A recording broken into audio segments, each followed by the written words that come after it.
നമസ്കാരം. ക്ലോക്കിൽ കുക്കു അടിച്ചു. റേഡിയോ മാംഗോ സ്പോട്ട്ലൈറ്റിന്റെ സമയം. ഞാനിവിടെ ഹാജർ വെച്ചിട്ടുണ്ട് ശാലിനി. അതെ, ഓരോ ആഴ്ചയും ഇവിടെ സ്പോട്ട്ലൈറ്റിൽ ഓരോരുത്തരുടെ ഊഴാണ്. ചോദ്യം ചോദിക്കാനല്ല, ഉത്തരം പറയാൻ. ഈ ആഴ്ച ഊഴമെത്തി എന്റെ സംശയങ്ങൾക്കൊക്കെ മറുപടി പറയാൻ വന്നിരിക്കുന്നത് ഒരു സംവിധായകനാണ്. പേര് Jeethu Joseph. And he is the director of the movie Oozham. Welcome to my show. Thank you Shalini. സാധാരണ രീതിയിൽ ഒരു സിനിമ ഇറങ്ങാറാകുമ്പോൾ അല്ലെങ്കിൽ ഇറങ്ങി കഴിയുമ്പോഴൊക്കെ അതുമായി ബന്ധപ്പെട്ടവരൊക്കെ ഒരു സെറ്റ് ഓഫ് ക്വസ്റ്റ്യൻസ് ഒക്കെ പ്രിപ്പയർ ചെയ്ത് അല്ലെങ്കിൽ സെറ്റ് ഓഫ് ക്വസ്റ്റ്യൻസിനുള്ള ആൻസേഴ്സ് പ്രിപ്പയർ ചെയ്തിട്ടൊക്കെ വരണേ കണ്ടിട്ട് അങ്ങനെ എന്തെങ്കിലുമൊക്കെ പ്രിപ്പറേഷൻ ആയിട്ടാണ് വന്നിരിക്കുന്നത്? ഇല്ല, പ്രൊമോഷൻ ഞാൻ എവിടെയും ഓടിച്ചെല്ലും. ആണല്ലേ? പടം ഷൂട്ട് ചെയ്യുക എന്നുള്ള മാത്രമല്ല, അതിന്റെ പ്രൊമോഷനും കൂടെ ഉണ്ടാകണം എന്ന് വിശ്വസിക്കുന്ന ഒരാളാണ് ഞാൻ. അത് കാരണം ഒരു പ്രൊഡ്യൂസറുടെ നിന്ന് പൈസ നമ്മൾ മേടിച്ച് വർക്ക് ചെയ്തിട്ട് ഒരു നന്ദി കാണിക്കണ്ടേ? ആ പടം മാർക്കറ്റ് ചെയ്യാൻ നമ്മൾ കൂടെ നിൽക്കണ്ടേ? ഇവിടെ പലപ്പോഴും അത് നടക്കുന്നില്ല. ഇവിടെ പലരും, പ്രത്യേകിച്ചും ആർട്ടിസ്റ്റിന്റെ സൈഡിൽ, എല്ലാവരും ഞാൻ പറയുന്നില്ല, ചിലർ അതിൽ നിന്നൊക്കെ മാറി നിൽക്കും. പക്ഷേ എനിക്ക് അതിനോട് എതിർപ്പുണ്ടാവുണ്ട്. പ്രൊമോഷൻ ഇപ്പോൾ ഊഴം ഇറങ്ങി അവിടെ വരണോ, എൻ്റെ അടുത്ത് വന്നോ, എവിടെ വേണം, ഞാൻ അവൈലബിൾ ആണ്, ഇവിടെ ഉണ്ടെങ്കിൽ ഞാൻ ചെയ്തു കൊടുത്തിരിക്കും. നമ്മുടെ റെസ്പോൺസിബിലിറ്റിയുടെ ഭാഗമാണ് തീർച്ചയായിട്ടും. സാധാരണ ഇത്രയും ഇന്റർവ്യൂസിൽ പങ്കെടുക്കുമ്പോൾ തന്നെ ഒരു മനുഷ്യൻ തളർന്നു പോയില്ലേ? മനുഷ്യന്മാരല്ലേ, അങ്ങനെ തളർച്ചയൊന്നുമില്ല. പ്രൊമോഷൻ എന്ന് പറഞ്ഞാൽ ഓടിച്ചാടി എവിടെയും ചെല്ലുവോ? സത്യസന്ധമായിട്ട് പറയട്ടെ, തളർച്ചയുണ്ട്, ബോറടിയുണ്ട്. പക്ഷേ അത് എനിക്ക് അങ്ങനെ പറഞ്ഞിരിക്കാൻ പറ്റില്ല, ഓ എനിക്കിത് ബോറടിയാണ്. കാരണം അതെന്റെ ജോലിയുടെ ഭാഗമാണ്, ഞാനത് ചെയ്തേ പറ്റൂ. കാരണം അതിന്റെ ഉത്തരവാദിത്വമാണ്, എന്റെ കടമയാണ്, അതുകൊണ്ട് ചെയ്യുന്നു. ഈ ബോറടിക്കുന്ന ഒരേ ചോദ്യം തന്നെ കേട്ടിട്ടും പറഞ്ഞിട്ടും ഒക്കെ ഇരിക്കില്ല. കുറെ അതൊക്കെ തന്നെയാണ്. ഇപ്പൊ ഞാൻ ചോദിക്കട്ടെ, ഊഴത്തെക്കുറിച്ച് സംസാരിക്കുക എന്ന് പറഞ്ഞ് ഞാൻ ഊഴത്തെക്കുറിച്ച് പറഞ്ഞത് തന്നെ നമുക്ക് എന്തോരം പറയാനുണ്ട്. കുറെ പറഞ്ഞ കാര്യങ്ങൾ തന്നെ പിന്നെ റിപ്പീറ്റ് ചെയ്തുകൊണ്ടിരിക്കുകയാണ്. പക്ഷേ ഓരോ സ്ഥലത്തും ഇപ്പോൾ ഒരു പർട്ടിക്കുലർ ചാനൽ കാണുന്ന അവരായിരിക്കുമല്ലോ ഇപ്പോൾ റേഡിയോ മാംഗോ കേൾക്കുന്നത്. അപ്പൊ നമുക്കിത് എല്ലാവരിലേക്കും എത്തിക്കണമെങ്കിൽ ഇത് ചെയ്തേ പറ്റുള്ളൂ, പറഞ്ഞു തന്നെ പറഞ്ഞോണ്ടേ പറ്റുള്ളൂ. അതുകൊണ്ട് തന്നെ ഞാൻ വീണ്ടും ചോദിക്കുകയാണ്, അപ്പൊ സെറ്റ് ഓഫ് ക്വസ്റ്റ്യൻസ് ഒക്കെ ഉള്ളിലുണ്ടോ? ഇന്ന ചോദ്യങ്ങളായിരിക്കും ഇവിടെയും ചോദിക്കാൻ? എനിക്കറിയില്ലല്ലോ ശാലിനി ഇപ്പൊ എന്താ ചോദിക്കാൻ പോകണമെന്ന് എനിക്കറിയില്ലല്ലോ. അല്ല, ഈ ആർജേസിനെ നമുക്ക് ഒരിക്കലും വിശ്വസിക്കാൻ പറ്റത്തില്ല. അവർ ഏത് രീതിയിലും എങ്ങനെയും, ഇതിനു മുമ്പ് 2 തവണ ഞാൻ സ്പോട്ട്ലൈറ്റ് വന്നിരുന്നതാണ്. അവര് എന്റെ പാസ്റ്റിൽ ഞാൻ ഷട്ടിൽ കളി വരെ കളിക്കുന്ന ഇതുവരെ എടുത്ത് ചകഞ്ഞെടുത്തൊക്കെ അന്ന് ചോദിച്ചിട്ടുണ്ട്. അപ്പൊ ഞാൻ ഞെട്ടിപ്പോയി, ഓ ഇതൊക്കെ അന്വേഷിച്ചു. അപ്പൊ അതുകൊണ്ട് ഇപ്പൊ ശാലിനി ഇപ്പൊ എന്തിനാ തയ്യാറായിട്ടിരിക്കുന്നത് നമുക്കൊരു ഐഡിയ ഇല്ലല്ലോ. നമുക്ക് തുടങ്ങാം. തീർച്ചയായിട്ടും. ഒരു ജിത്തു ജോസഫ് മൂവി എന്ന് പറയുമ്പോൾ ഉള്ള ക്യാരക്ടറിസ്റ്റിക്സ് അതെന്തൊക്കെയാ? കാരണം നമ്മൾ എല്ലാ പടത്തിന്റെയും ഫ്രണ്ടിൽ എഴുതി കണ്ടിട്ടുണ്ട്. എന്റെ സിനിമയ്ക്ക് സ്ഥിരമായ ചേരുവകൾ ഉണ്ടാകാതിരിക്കാൻ ശ്രമിക്കുന്ന ഒരാളാണ് ഞാൻ. ഒരു ജിത്തു ജോസഫ് മൂവി എന്ന് പറഞ്ഞാൽ ഫാമിലി ആയിട്ട് വന്നിരുന്ന് കാണാൻ പറ്റുന്ന ഒരു റിയലിസ്റ്റിക് ടച്ച് ഉള്ള സിനിമയായിരിക്കും. അൺലസ് ഞാനൊരു ഫിക്ഷനോ ഒരു ഫാന്റസിയോ ഒക്കെ വർക്ക് ചെയ്യുകയാണെങ്കിൽ. ഈ ഊഴം തന്നെ ഒരു എക്സാമ്പിൾ എടുക്കാം. ആ കഥ പറയുന്ന രീതിയും അങ്ങനെ ചില പുതുമകൾ ഒഴിച്ചാൽ ഇതൊരു ക്ലീഷേ സാധനമാണ്. പക്ഷെ ഇത് ഫാമിലി ആയിട്ട് വന്നിരുന്ന് അവർക്ക് എൻജോയ് ചെയ്യാൻ പറ്റുന്ന രീതിയിലേക്ക്, എന്നാൽ അതിനൊരു റിയലിസ്റ്റിക് ടച്ച് കൊടുത്തിട്ടുണ്ട്. അതായത് ഇതിനകത്ത് ഹീറോ ഫൈറ്റ് ചെയ്യുമ്പോൾ 10-15 പേരെ ഒരേ സമയം ചവിട്ടിത്തെറിപ്പി അങ്ങനെയൊന്നുമില്ല. ചുരുക്കത്തിൽ നായകനൊരു അടി കിട്ടിക്കഴിഞ്ഞാൽ നമുക്കൊക്കെ തൊട്ടപ്പുറത്തുനിന്ന് കിട്ടണ പോലത്തെ ഒരു അടി ആയിരിക്കും. സാധാരണ അടി, അത്രേ ഉള്ളൂ. ജിത്തുവിന്റെ സിനിമകള് ഒരു വൻ വിജയമാണെങ്കിൽ അത് ഒന്നില്ലെങ്കിൽ ദുരൂഹമായ പേരുകളായിരിക്കണം, അതല്ലെങ്കിൽ അതൊരു കോമഡി പടമായിരിക്കണം. അങ്ങനെയാണെങ്കിൽ വമ്പൻ ഹിറ്റ് ആയിരിക്കും. ഇതുവരെയുള്ള ഒരു ട്രാക്ക് വെച്ച് നോക്കുകയാണെങ്കിൽ ഞാൻ അതിനെ കുറിച്ചിട്ടും കെയർ ചെയ്യുന്ന ഒരാളല്ല. വമ്പൻ ഹിറ്റ് 50 കോടി കളക്ട് ചെയ്ത് 40 കോടി എന്റെ മുന്നിൽ ഒരൊറ്റ എയിമേ ഉള്ളൂ, ക്വാളിറ്റിയുള്ള നല്ല ഡിഫറൻറ്റ് സിനിമകൾ ചെയ്യുക. പക്ഷെ പ്രൊഡ്യൂസർക്ക് നഷ്ടം വരരുത്. അയാൾക്ക് ലാഭം ഇത്ര ഉണ്ടാക്കി കൊടുക്കാമെന്നൊന്നും എനിക്ക് ഉത്തരവാദിത്വമൊന്നുമില്ല. ഇതുവരെ ദൈവം സഹായിച്ചത് സാധിച്ചിട്ടുണ്ട്. ഇപ്പോഴും സാധിക്കുമെന്നറിയില്ല, പക്ഷെ അതെന്റെ മനസ്സിലൊരു പ്രയോറിറ്റി ആയിട്ട് ഞാൻ വെച്ചിട്ടുണ്ട്. കാരണം ഈ ഊഴം എന്ന് പറയുന്ന സിനിമയിൽ അത്യാവശ്യം എല്ലാ സിനിമയും ചെയ്യുന്ന പോലെയൊക്കെ തന്നെ കുറെ കോംപ്രമൈസ് ഞാൻ ചെയ്തിട്ടുണ്ട്. ഊഴം അതിൻ്റെതായ ഞാൻ മനസ്സിൽ ഉദ്ദേശിച്ച പോലെയൊക്കെ എടുക്കണമെങ്കിൽ ഒരു 10-14 കോടിയെങ്കിലും മുടക്കണം. ഒരു 10 രൂപയിൽ ഞാൻ നിർത്തി. കാരണം നിർത്തണം, അല്ലെങ്കിൽ അത് റിസ്ക് ഫാക്ടറാണ്. അപ്പൊ എത്രയായിരുന്നു ബജറ്റ് ഇട്ടിരുന്നത്? 10 രൂപ ഉണ്ടായിരുന്നുള്ളൂ. പ്രൊഡ്യൂസേഴ്സ് ചോദിച്ചു ഇത്രയാവും. ഞാൻ കുറച്ചുകൂടി ഒന്ന് ചവിട്ടി കുറയ്ക്കാം, പക്ഷേ ഞാൻ ഗ്യാരണ്ടി പറഞ്ഞില്ല ഇതൊരു ഡെഡ് ലൈൻ ആയിട്ട് വെച്ചോ എന്ന് പറഞ്ഞ് ഞാൻ കുറച്ചുകൂടെയൊക്കെ കുറച്ച് നോക്കി. പക്ഷേ അത് പെർഫെക്റ്റ് ആയിട്ട് ആ പ്ലാനിങ് വർക്കൗട്ട് ആയാലേ അത് നടക്കുള്ളൂ. അതൊരിക്കലും സിനിമ നടക്കില്ല, പ്രത്യേകിച്ച് മലയാള സിനിമ നടക്കില്ല. കാരണം ഒന്നും നമ്മൾ വിചാരിച്ച പോലെ ആയിരിക്കില്ല പോകുന്നത്. ചിലപ്പോൾ ആർട്ടിസ്റ്റിന്റെ ഡേറ്റ് ഇങ്ങനെ വന്നു, ഇതെല്ലാം ഡേറ്റ് കിട്ടി കഴിയുമ്പോൾ ആർട്ടിസ്റ്റിന് അവിടെ ഒരു ഉദ്ഘാടനമുണ്ട്, ഇവിടെ ഇതുണ്ട്, ഇത് പിന്നെ ആർട്ടിസ്റ്റ് പോകും. അപ്പൊ മൊത്തത്തിൽ കോമ്പിനേഷൻ ഡേറ്റ്സ് പ്രശ്നമാവും. ഹീറോ പോയി കഴിയുമ്പോൾ ചിലപ്പോൾ ഹീറോയിന് പിന്നെ ഡേറ്റ് ഉണ്ടാവില്ല. അപ്പൊ ഇത് മൊത്തത്തിൽ ഇങ്ങനെ അലൈൻമെന്റ് മാറുമ്പോൾ ഉണ്ടാകുന്ന കുറെ അൺനെസസറി എക്സ്പെൻസസ് ഉണ്ട്. ഒരു ദിവസം എന്ന് പറയുമ്പോൾ ഒരു സൂപ്പർ സ്റ്റാറിനെ വെച്ച് ചെയ്യുന്ന പടം എന്ന് പറയുമ്പോൾ 3-3.5 ലക്ഷം രൂപ എക്സ്പെൻസ് ആണ്. അപ്പൊ 2 ദിവസം കൂടുമ്പോൾ അത് 7 ലക്ഷം രൂപയായി. ഇതുവരെ എടുത്തിരിക്കുന്ന എല്ലാ സിനിമകളും വെച്ച് നോക്കുമ്പോൾ അത്യാവശ്യം സ്റ്റാർ വാല്യൂ ഉള്ള ആൾക്കാരെ വെച്ചിട്ടാണല്ലോ എടുത്തേക്കുന്നത്.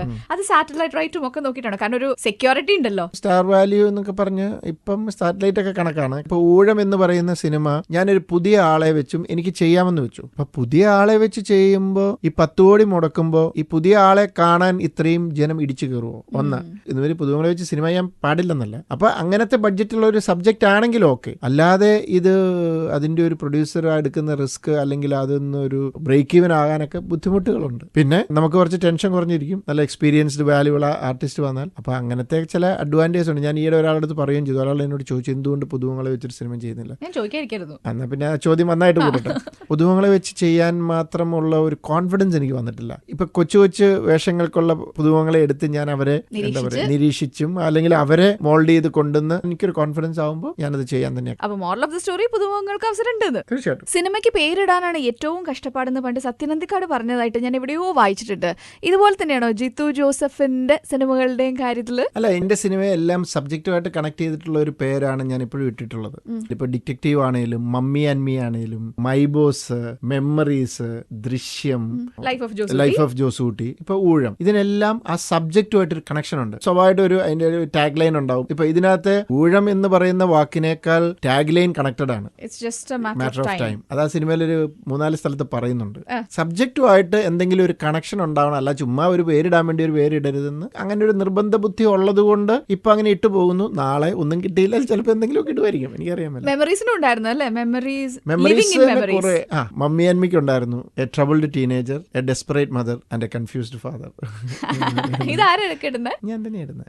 ഇതുവരെയുള്ള എല്ലാത്തിനും ഞാൻ തന്നെ ഇട്ടേക്കുന്നത്. ആലോചിച്ചാൽ ഇതൊക്കെ കിട്ടും, എന്തെങ്കിലും ദൈവാനുഗ്രഹം പോലെ കിട്ടും. ഈ ഊഴം എങ്ങനെയാ കിട്ടിയത് പേര്? പൃഥ്വിരാജ് ഒരു ഇംഗ്ലീഷ് പേര് പറഞ്ഞിരുന്നു, ഞങ്ങൾക്കത് ഓക്കെ ആയിരുന്നു. അപ്പൊ രാജുനോട് എന്തോ ഇങ്ങനെ സംസാരിച്ചു വന്നപ്പോൾ ഇച്ചോടെ ഒരു ബെറ്റർ ആയിട്ടുള്ള പേര് കിട്ടുമോ, അല്ലെങ്കിൽ ഒരു മലയാളം പേരായാലോ. അപ്പം രാജു പറഞ്ഞു മലയാളമാണ് നല്ലത്, നമ്മുടെ മലയാള സിനിമയല്ലേ, പക്ഷെ നല്ലോണം കിട്ടണം ജിത്തു എന്നൊക്കെ പറഞ്ഞിങ്ങനെ. അപ്പൊ ഇങ്ങനെ ആലോചിച്ച് ഒരു ദിവസം വീട്ടിൽ ഇരുന്ന് ഞാനും ലിൻഡയും കൂടെ ഇങ്ങനെ സംസാരിച്ചുകൊണ്ടിരുന്നപ്പോൾ ഇങ്ങനെ ഹിസ് ടേൺ എന്നൊക്കെ പറഞ്ഞ് ഇങ്ങനെ പറഞ്ഞു ടേൺ ഇങ്ങനെ 2-3 തവണ വന്നപ്പം പെട്ടെന്ന് ലിൻഡ പറഞ്ഞു ഊഴം. പെട്ടെന്ന് അത് കൊള്ളാലോ. ഞാൻ പെട്ടെന്ന് കോളിൻസിനെ വിളിച്ച് ഒരു സ്പൈഡർ വെബ് ഒക്കെ വെച്ചിട്ട് അതിന്റെ ഡിസൈനർ, അപ്പോൾ അയാളെ വെച്ചിട്ട് പെട്ടെന്ന് ഒരു സ്പൈഡർ വെബ് ഒക്കെ ഡിസൈൻ ചെയ്യിച്ചിട്ട് അതിന്റെ സൈഡിൽ അങ്ങനെ ഒരു ഡിസൈനിങ്. അത് കഴിഞ്ഞ് അത് പൃഥ്വിരാജിന് ഞാൻ വാട്സപ്പിൽ അയച്ചു കൊടുത്തു. കുറച്ച് കഴിഞ്ഞപ്പോൾ രാജുവിന്റെ ഒരു കിസ്സിങ് സ്മൈലി വന്നു. ഞാൻ പറഞ്ഞില്ല രാജുവിന് ഇഷ്ടപ്പെട്ടു. ലിൻഡെ നോക്കിയിട്ട് ആള് മാറി അയച്ചതാണോ.